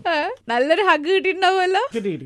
പിന്നെ ഒരു സസ്പെൻസ് എന്ന് പറയുന്നത്, ഞങ്ങൾ കല്യാണം കഴിഞ്ഞിട്ട് ഞങ്ങളിങ്ങനെ എറണാകുളത്തൂടെ ഇങ്ങനെ പോയി, നമുക്ക് വലിയൊരു വാച്ചൊക്കെ വേണമെന്ന് ആഗ്രഹം ഉണ്ടെന്ന്, നല്ലൊരു വാച്ച് വേണം. അപ്പം ഇങ്ങനെയൊക്കെ പോയി ഞങ്ങൾ ഫുഡ് കഴിക്കാനായിട്ട് ഇങ്ങനെ അവിടെ ചെന്ന് പറ്റിയ ഒരു നല്ല ഷോറൂം. അപ്പം ഞാൻ ചുമ്മാ അതിനകത്ത് കയറി, എനിക്കൊരു വാച്ച് നോക്കാനാന്നൊക്കെ പറഞ്ഞിട്ട് കയറി അതിനകത്ത് കയറി ഇതൊക്കെ. അപ്പോൾ ഇവളുടെ ലേഡീസ് വാച്ചിന്റെ സെഷൻ ഇവിടെ ഇങ്ങനെ പോയി. എന്നിട്ട് ഇങ്ങനെ പോയി ഇങ്ങനെയൊക്കെ നോക്കി. ഞാൻ പറഞ്ഞു ഇതിനകത്തൊരു എനിക്ക് ഇഷ്ടപ്പെട്ട വാച്ചാണ് വാങ്ങിക്കാനാ. ഞാൻ വാങ്ങിക്കാനൊന്നുമല്ല, ഞാൻ ചോദിച്ചതേ ഉള്ളൂ. ഇങ്ങനെ പുള്ളിയൊക്കെ നോക്കിയിട്ട് ഇത് നല്ല വാച്ച്, അത് അങ്ങനെ ഇങ്ങനെ വില നോക്കിയപ്പം ഇച്ചിരി എക്സ്പെൻസീവ് ആണ്, എന്നാലും കുഴപ്പമില്ല. എന്ത് ചെയ്തു, ബാബാ നമുക്ക് പോവാം അങ്ങനെ ഇങ്ങനെയാന്നൊക്കെ പറഞ്ഞു. എനിക്ക് ഏതാണ് ഇഷ്ടം എന്നൊന്ന് സ്പോട്ട് ചെയ്ത് കിട്ടണം. അതൊക്കെ കിട്ടി. ഞാനിങ്ങനെ പോകാൻ നേരത്ത് ഞാൻ പുള്ളിയെ കണ്ണ് കാണിച്ചു. എന്നിട്ട് ഞങ്ങൾ നേരെ പോയി അവിടെ പോയി റെസ്റ്റോറൻറ്റ് ഇരുന്നു. അപ്പം ഞാൻ പെട്ടെന്ന് മൊബൈലിൽ റിംഗ് ടോൺ തന്നെ സെറ്റ് ചെയ്യാവുന്ന ഒരു ഇതുണ്ടല്ലോ, ഇങ്ങോട്ട് വിളിക്കാന്ന്. ഒരു മിനിറ്റ് എൻ്റെ വെയിറ്റ് ചെയ്യുന്നു. ഞാനിങ്ങനെ ഫോണുമായിട്ടങ്ങ് പുറത്തേക്ക് പോയി. ഓടിച്ചെന്ന് അവിടെ പോയി ക്യാഷ് കൊടുത്ത് എല്ലാം റെഡിയാക്കി നേരെ ഇത് വന്നു. അന്ന് എനിക്ക് വേണേൽ ഞങ്ങളുടെ വെഡിങ് ആനിവേഴ്സറി ബർത്ത്ഡേ ആയിരുന്നു. അപ്പം അന്നൊക്കെ നാട്ടിലായതുകൊണ്ട് ഇടയ്ക്കിടയ്ക്ക് ഇവിടെയാണ് വരുന്നത്. ഞാൻ അവിടെ പോയിരുന്നു. പുള്ളി കൈ എഴുതാനായിട്ട് എഴുന്നേറ്റ് പോയി. കഴിഞ്ഞപ്പോഴത്തേക്ക് ഞാനും അങ്ങോട്ട് മാറി. ഞാൻ പുള്ളിയുടെ മുമ്പിൽ ഇതിങ്ങനെ ഗിഫ്റ്റ് പോലെ വെച്ചു. എന്നിട്ട് ഇങ്ങനെ ഞാനങ്ങ് മാറി നിന്നു. പുള്ളി ഇങ്ങനെ വന്ന് എന്തൊരു സാധനം ഇരിക്കുന്നു. എന്നിട്ട് പുള്ളി ഇതിങ്ങനെ നോക്കി ഇതിങ്ങനെ തുറന്നപ്പോൾ ഞാൻ പുള്ളിയുടെ റിയാക്ഷൻ മാറി. എന്നിട്ട് പുള്ളി ഇങ്ങനെ എന്നെ നോക്കുക. അപ്പൊ ഞാൻ അങ്ങോട്ട് ചെന്നു. അതൊന്നും കിട്ടിയില്ല, പബ്ലിക് ആയതുകൊണ്ട് പുള്ളി ചെയ്തില്ല. വീട്ടിൽ ചെന്ന് കിട്ടി. അത് ഞാൻ ഓർക്കുന്നില്ല. ഞങ്ങൾ അതിന് വേറെ എങ്ങാണ്ട് സിനിമ കണ്ടൊക്കെ കാണാൻ പോയി. അപ്പൊ ഇങ്ങനത്തെയൊക്കെ കുറെ സർപ്രൈസസ് എനിക്ക് ഭയങ്കര ഇഷ്ടമാണ്. പക്ഷെ എനിക്കാരും അങ്ങനെ സർപ്രൈസസ് ഒന്നും തന്നിട്ടില്ല. സിനിമാക്കാരുടെ ഇടയിൽ അന്ധവിശ്വാസം വളരെ ഫേമസ് ആണ് നാട്ടുകാരുടെ ഇടയിൽ. നമ്മളെങ്ങനെയാ ഒരു വിശ്വാസമേ ഉള്ളൂ, അന്ധവിശ്വാസം എന്ന് പറയുന്ന ഒരു സാധനമല്ല. ഞാൻ ഒത്തിരി എക്സാമ്പിൾസ് ഉണ്ട്. ഇപ്പം മമ്മി ആൻഡ് മീ എന്ന് പറയുന്ന സിനിമ ഷൂട്ട് ചെയ്ത ലൊക്കേഷൻ, അതിനെക്കുറിച്ച് കുട്ടിക്കാനത്ത് ഇത് ചെയ്ത സിനിമയൊന്നും ഓടത്തില്ല എന്ന് പറഞ്ഞു. ഞങ്ങൾ അവിടെ സിനിമ ഷൂട്ട് ചെയ്തു. അത് പിന്നെ മനഃപൂർവ്വമായിട്ടൊന്നും ചെയ്തതല്ല. വേറൊരു കാര്യം ഉണ്ടായി. മമ്മി മേന്മി തുടങ്ങിയത് രാഹുകാലത്തിലാണ്. അപ്പോൾ ഒരാൾ വന്നിട്ട് പറഞ്ഞു, ചേട്ടാ രാഹുകാലമായിരുന്നു. ഞാൻ മിണ്ടണ്ട ഇനി, അല്ലെ പിന്നെ ഇതിന്റെ പേരിലെങ്ങാനും പടം നിന്നു പോയാലും. പക്ഷെ ആ പടം എന്റെ ലൈഫിന്റെ ടേണിംഗ്. എത്ര ദിവസം ഓടി? 100 ദിവസം ഓടി. 1-2 തിയേറ്ററിൽ 100 ദിവസം ഓടി. ഞാൻ ചോദിക്കാൻ കാര്യം എന്ന് വെച്ചിട്ടുണ്ടെങ്കിൽ ഈ സിനിമാക്കാർ മുഴുവൻ പേര് മാറ്റുന്നതിൽ വിദഗ്ധരാണല്ലോ. ഓരോരുത്തർക്കും അവരുടേതായ വിശ്വാസങ്ങളുണ്ട്. അപ്പൊ ആ വിശ്വാസങ്ങൾ അത് അവർക്ക് സന്തോഷം നൽകുന്നുണ്ടെങ്കിൽ അവർ ചെയ്യട്ടെ. ഞാൻ അതിൽ വിശ്വസിക്കുന്നുമില്ല, എനിക്ക് അതിനകത്ത് താല്പര്യവും ഇല്ല. അപ്പൊ അതുകൊണ്ട് ഞാൻ അതിന് എഗൻസ്റ്റ്. ഈ ജീത്തു ജോസഫ് എന്ന് പറഞ്ഞ പേര് ആരെങ്കിലും ഒക്കെ ജിത്തുന്നോ അല്ലെങ്കിൽ വേറെ ഏതെങ്കിലും പേരിലോ അങ്ങനെയൊക്കെ പറയാറൊക്കെ ഉണ്ടോ? ജിത്തു ജോസഫ് എന്ന് പറയുന്ന പേര് ശരിക്കും ജീത്തു ജോസഫ് ആണ്. എഴുതുന്നവർ മുഴുവൻ ഞാൻ എവിടെ കൊണ്ടേ കൊടുത്താലും JITH എന്ന് എഴുതുള്ളൂ, ജിത്തു. പക്ഷെ ഒറിജിനലി അത് JEETH, ജിത്തു ജോസഫ്. ഇതെങ്ങനെ കിട്ടി ഇങ്ങനെ ഒരു സ്പെഷ്യൽ ആയിട്ടുള്ള പേര്? എന്റെ ഒരു ആന്റി ഉണ്ടായിരുന്നു, പുള്ളിക്കാരത്തി ജീതേന്ദ്രയുടെ ഒരു ഫാനായിരുന്നു, അങ്ങനെ ഇട്ടതാണ്. അതായത് ജീത്നെ വാല. ഓഹോ, ഇപ്പൊ അങ്ങനെ ആയല്ലോ. അങ്ങനെ ആയെന്നൊന്നും പറയാൻ പറ്റത്തില്ല. അല്ല, ഞാൻ പറഞ്ഞ അതായിരുന്നു ചേച്ചി അത് അത് ഇട്ടത് എന്നൊക്കെ പിന്നീട് പറഞ്ഞതാണ്. എന്തായാലും ജിതേന്ദ്ര ഒന്നുമില്ലല്ലോ. ഇല്ല, വന്നില്ല. എന്നാലും പക്ഷെ എനിക്ക് എന്റെ പേര് ഭയങ്കര ഇഷ്ടമാണ്. ജീത്തു സ്പെഷ്യൽ ആണല്ലേ? കാരണം അത് ഇല്ലാത്തതായിരുന്നു. പ്രത്യേകിച്ചും സ്കൂളിലൊക്കെ പഠിക്കുന്ന സമയത്ത് ആ പേരിലൊന്നും ആരുമില്ല. ഇപ്പൊ അവിടെ ഇവിടെയൊക്കെ ജിത്തു ഒക്കെ കണ്ടു തുടങ്ങിയിട്ടുണ്ട്. സങ്കടം ഉണ്ടോ? സങ്കടപ്പെട്ടിട്ട് കാര്യമൊന്നുമില്ലല്ലോ. സ്പെല്ലിംഗ് ആരും തെറ്റിക്കാറൊന്നുമില്ല. കാരണം ഈ ജീത്തു എന്നുള്ളത് എഴുതി വരുമ്പോഴും ചിലര് തെറ്റിക്കാറുണ്ട്. ഇപ്പൊ പണ്ടൊക്കെ ഞാൻ ഇങ്ങനെ ഡിഗ്രിക്കും പ്രീ ഡിഗ്രിക്കും ഒക്കെ പഠിക്കുമ്പോൾ പല വാണ്ടഡ് ഇത് വരും, പ്രിൻസിപ്പൾ കാണാനും ഒക്കെ. അപ്പൊ വരുമ്പോ പേപ്പറിൽ GEETH എന്ന് എഴുതും. അപ്പൊ ഇവിടെ വരുമ്പോ സാറിന്റെ കൊടുക്കും. സാർ അത് വായിച്ചിട്ട് ആ Geethu Joseph, wanted Geethu Joseph എന്ന് പറയും. പെട്ടെന്ന് എല്ലാരും ചിരിക്കും, ഞാൻ എഴുന്നേക്കും. പ്രത്യേകിച്ചും പുതിയ സാർമാരാണെങ്കിൽ പറയും, സാർ അത് എന്റെ പേരാ, സ്പെല്ലിംഗ് തെറ്റിയതെന്ന് പറയും. ഓക്കെ ചെല്ലുന്നു. അത് ഇപ്പോഴും ചിലരൊക്കെ എഴുതുന്നുണ്ട് ജി, പക്ഷെ എപ്പോഴും തെറ്റിക്കുന്ന ഒരു രീതി എന്ന് പറഞ്ഞാൽ JITH എന്ന് എഴുതും. ജിത്തു ആക്കി കളയും. ജീത്തു ഇല്ല, അതാണല്ലോ ജീത്നെ വാല വരുള്ളൂ. നമ്മൾ ആഗ്രഹിക്കുന്ന പൊസിഷനിൽ എത്തിക്കഴിഞ്ഞാൽ പിന്നെ ആഗ്രഹങ്ങൾ ഓരോന്നായിട്ട് നേടിയെടുക്കാനായിട്ട് തോന്നും. അങ്ങനെ ഡയറക്ടർ ജിത്തു ജോസഫിനെ ഇപ്പൊ സംവിധായകനാവാൻ മോഹിച്ചു, സംവിധായകനായി. എന്ത് സാധനത്തിനോട് ഒരു പ്രത്യേകിച്ചൊരു ഇഷ്ടമുള്ളത്? കാർ ഇഷ്ടമാണ്. അതും കാറ് വാങ്ങിക്കുമ്പോഴും എനിക്ക് ചില കോമ്പാക്ട് വെഹിക്കിൾസ് ആയിരിക്കണം. ഞാൻ ഡ്രൈവ് ചെയ്യാൻ ഇഷ്ടപ്പെടുന്നില്ല. എല്ലാ സിനിമ തുടങ്ങുന്നതിന് മുമ്പ് വേളാങ്കണ്ണി പോകുന്നു പറഞ്ഞല്ലോ. അപ്പം അത് പോകുന്നത് തന്നെ ഒരു ട്രിപ്പായിട്ടാണ്. അതായത് ഇവിടുന്ന് രാവിലെ എഴുന്നേറ്റ് ഫുഡ് പാക്ക് ചെയ്യുന്ന ഞാനാ. ഇലച്ചോറില്ലേ, അതില് വെള്ളം വരുന്നുണ്ടല്ലേ? സത്യം. അതായത് അത് എന്റെ അമ്മച്ചി എന്നെ പഠിപ്പിച്ച. അമ്മച്ചിക്ക് ഇത് ഭയങ്കര ഇഷ്ടമായിട്ട് ചിലപ്പോൾ രാവിലെ വീട്ടിൽ ഇരിക്കുമ്പോൾ 8 മണിക്ക് എടുത്ത് പാക്ക് ചെയ്ത് വെക്കും. എന്നിട്ട് 1 മണിക്ക് എടുത്ത് കഴിക്കും. അതിനകത്ത് വെച്ചിട്ട് ചോറ്, പുളിശ്ശേരി, ബീഫ് ഫ്രൈ, പയറുതോരൻ, നാരങ്ങ അച്ചാർ, മനുഷ്യനെ കൊതിപ്പിക്കട്ടെ. പാക്ക് ചെയ്ത് വെച്ചിട്ട് ആ പോകുന്ന വഴിക്ക് നമ്മുടെ വേളാങ്കണ്ണിയെ കിടക്കുന്നതിന് മുമ്പ് എവിടെയെങ്കിലും പുളിമരങ്ങൾ കാണും അതിന്റെ സൈഡിൽ. അപ്പൊ ഞങ്ങൾ വെച്ചിട്ട് ബ്രേക്ക്ഫാസ്റ്റ് ഒന്നും കാര്യമായിട്ട് കഴിക്കാല. ഈ വിശപ്പ് അതിന്റെ പീക്കിലെത്തിക്കും. എന്നിട്ട് അങ്ങ് ഒതുക്കി നിർത്തിയിട്ട് ഒരു അനത്തനത്തും ഈ വിശന്നിരിക്കുന്ന സമയത്ത് തന്നെ നോക്കി ഭക്ഷണം കഴിക്കാൻ ഒത്തിരി ഇഷ്ടമുള്ള ആളാ. കണ്ടിട്ട് നല്ലോണം തോന്നുന്നുണ്ട്, അതുകൊണ്ടാ ചോദിച്ചത്. ചിലരൊരു ഫാഷന് വേണ്ടി പറയും, ഹേയ് അങ്ങനെയൊന്നും ഇല്ലാതൊക്കെ പറയുന്നുണ്ട് ചോദിച്ചാ. നല്ലപോലെ അതുകൊണ്ടല്ല എനിക്ക് ഇഷ്ടമാണ്. ഫുഡും അതിന്റെ രുചി ഒക്കെ പിടിച്ചു ഭയങ്കര ഇഷ്ടമാണ്. ഇവിടെ ഇപ്പൊ സ്പോട്ട്ലൈറ്റിലിരുന്ന് എനിക്ക് കാണിച്ചെന്ന ചോറുമ്പതിയുടെ ഒരു പിക്ചർ എനിക്ക് അയച്ചു തരുമോ? കാരണം ഇവിടെ കേൾക്കണവരും വിചാരിക്കല്ലോ എന്നാലും എങ്ങനെയായിരിക്കും ആ ചോറുമ്പതി പൊതിഞ്ഞിട്ടുണ്ടാവുക. അങ്ങനെയുള്ളവർക്ക് നമുക്ക് കാണിച്ചു കൊടുക്കണ്ടേ? അല്ല, അത് ശരിക്കും പൊതിയുന്ന ആ ഒരു ഇത് ഞാൻ ആർക്കും വിട്ടുകൊടുക്കില്ല. ഞാൻ തന്നെ ചെയ്യും. നമ്മുടെ കുത്തകയാ. എല്ലാം എടുത്ത് സെറ്റ് ചെയ്ത് വെക്കും. ഇല വാട്ടുന്ന ആദ്യമൊക്കെ ഞാനായിരുന്നു. ഇപ്പൊ ചേച്ചിയും പഠിച്ചു അങ്ങനെയാണ്. അപ്പൊ ചേച്ചി ഇത് വെച്ചിട്ട് പിന്നെ ഞാനായിട്ട് അത് ഇങ്ങനെ സെറ്റ് ചെയ്ത് അത് ഞാൻ ചെയ്യാറുണ്ട്. മനുഷ്യന് വിശന്നിരിക്കുന്ന സമയത്ത് തന്നെ എന്നെ ഇപ്പൊ ഫോണിൽ കാണിച്ചു തന്നു ഞാൻ എങ്ങനെയാ ചോറ് പൊതിയണേന്നുള്ള. മതി അയച്ചു തന്നേക്കണേ. അങ്ങനെയാണെങ്കിൽ RJ ശാലിനി എന്ന് പറഞ്ഞ ഫേസ്ബുക്ക് പേജിൽ ഞാൻ ഇപ്പൊ തന്നെ ഇടുന്നതായിരിക്കും കേട്ടോ. കയറി നോക്കിക്കോളൂ, എന്നിട്ട് കൊതി കൊണ്ടോളൂ. അപ്പൊ 4 മണിക്കൂറായി നമ്മൾ സംസാരിക്കാൻ തുടങ്ങിയിട്ട്. ഇനി ഊഴം എന്ന് പറഞ്ഞ സിനിമ ഒത്തിരി നാളോ